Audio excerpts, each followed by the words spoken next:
Eugene, Christmas has come and gone, so is New Year. Did you get any time to yourself? I got obviously Dan's fighting, Israel's fighting, and a whole bunch of others. So I stuck around Christmas and New Year's.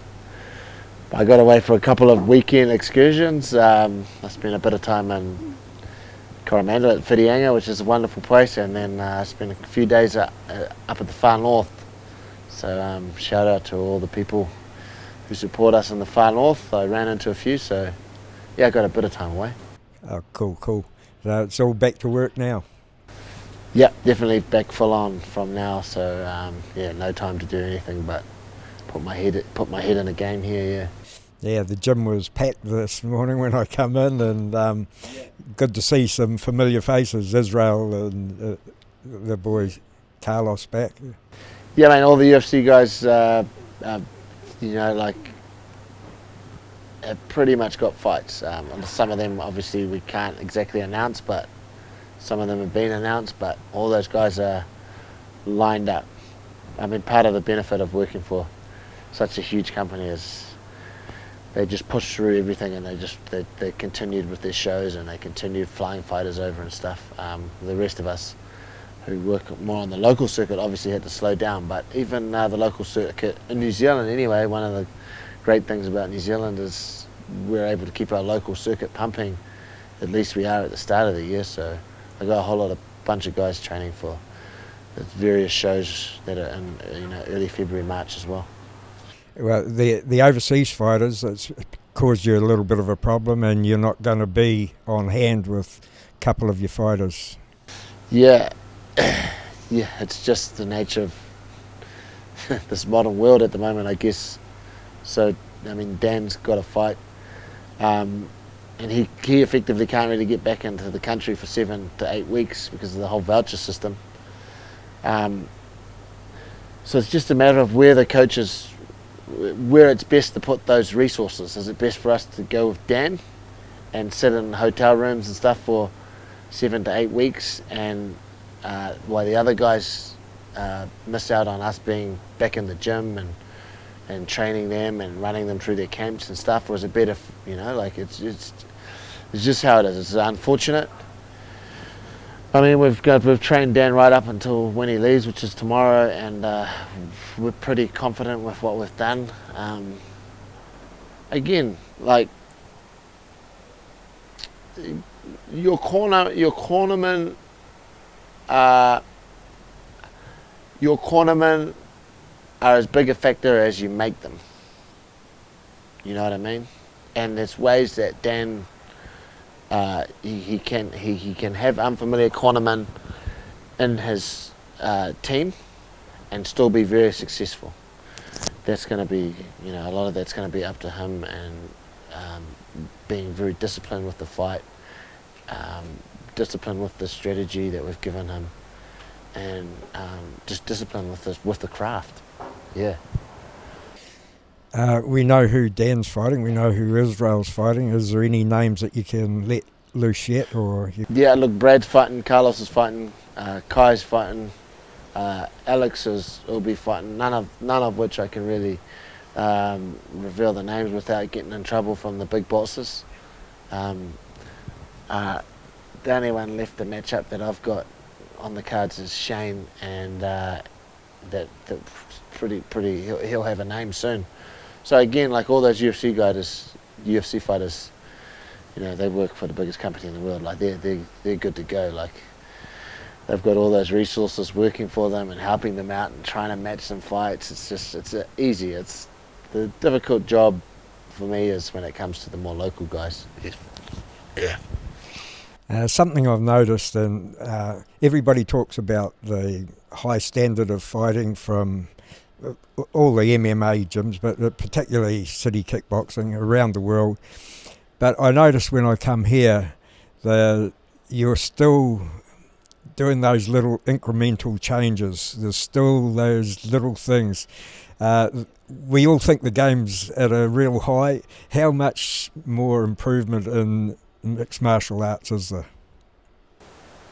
Yeah, but that's the thing. Like the martial arts way is it's like very similar to how like technological advances happen. Like there will always be a better computer, a better PC that will come out. It will be constant until the end of man. Martial arts doesn't work anything different to that.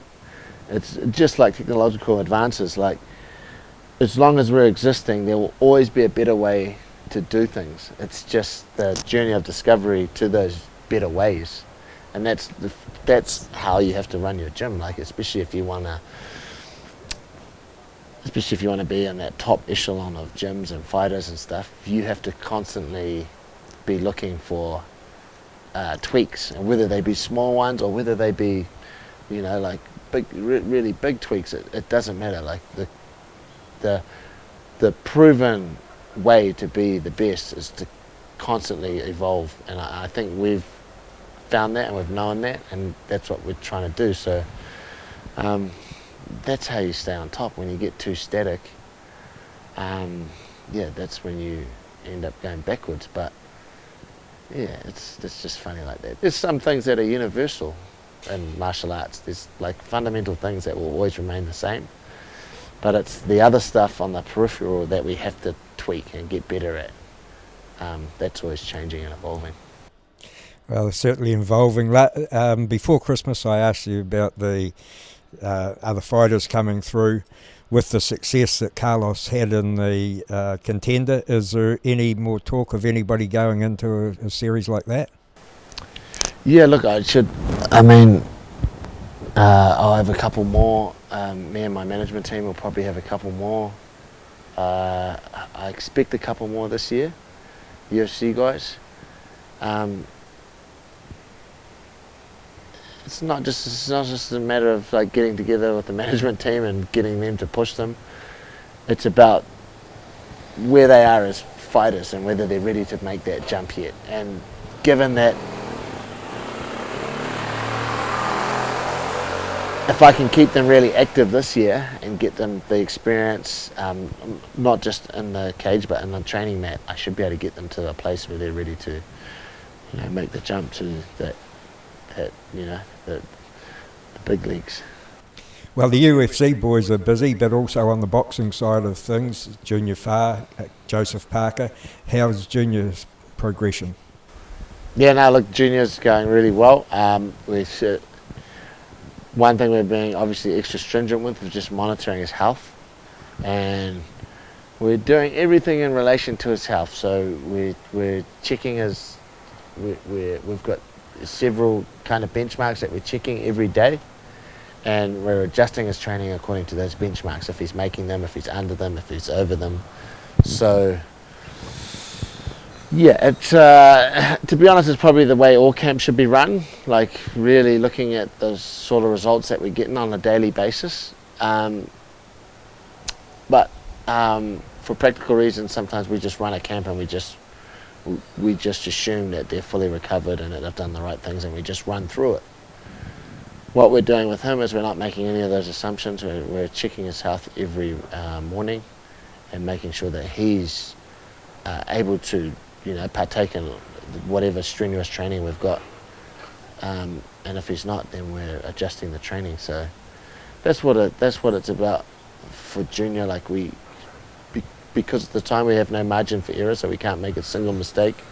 We can't let him get sick for 3 days. We can't let him get sick for a week. We just don't have that time. So we just have to take all these precautions to make sure that he comes through this camp smoothly. It's a little bit different camp to what we usually do, but it's probably giving us a bit of insight into how we should be doing most of the camps, with really stringent monitoring of these guys' HIV and central nervous system and all the rest of it. Any concerns about the time running short or anything like that? I mean, the only concern and why we wanted to fight a little bit later was to give us that margin for error, so that if he does get crook, or if he does get sick, or if he does get injured, there's a little bit of time to play with. That was our only concern. But look, we just have to have a perfect camp, which is, quite often we have perfect camps by taking care of all these little details. So I think we're going to be fine. He's he's tracking really good. He's where we want him to be. So I'm really happy with that camp at the moment.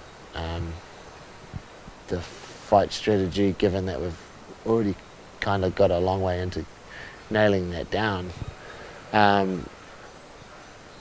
I think he's in a better place in regard to that. Like, there's a lot of things that he's not so conscious about. Like, he's doing a lot of things we want him to do, subconsciously. So the fight strategy is actually in a better place. We just need to bring those conditioning up, that's all.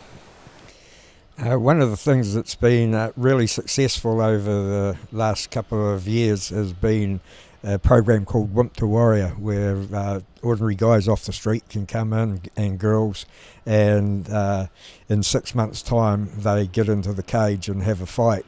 You've got another series coming up starting this month. Is there still time for people to get on board that, or are you full, or what's the story? Yeah, I think you can still sign up, but the trials have been absolutely packed, and like Wimp to Warriors has been one of the, I harp on about it a bit, but that's one of the coolest things I've ever been involved with, to be honest. Just the effect that has, the positive effect that that's had on just a lot of ordinary people, or people that these people are actually extraordinary, but they don't know it. They think that they're ordinary people, but they come in and do an extraordinary thing.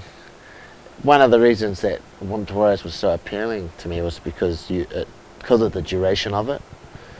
A lot of these camps, a lot of the boxing camps in that they do over 8 weeks, or even 12 weeks, and they're teaching you to box, and they do enough to kind of do a corporate fight at the end of it.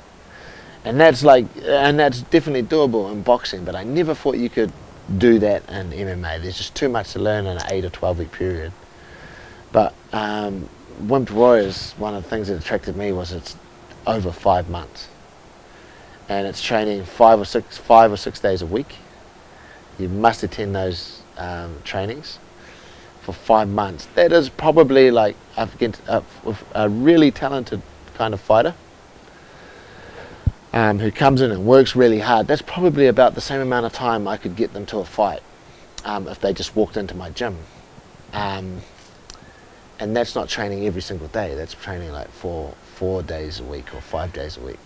So that was part of the appeal, that it was going for so long and it was such a time commitment, and I thought I was able to do it. But I found out that I was more than able to do it.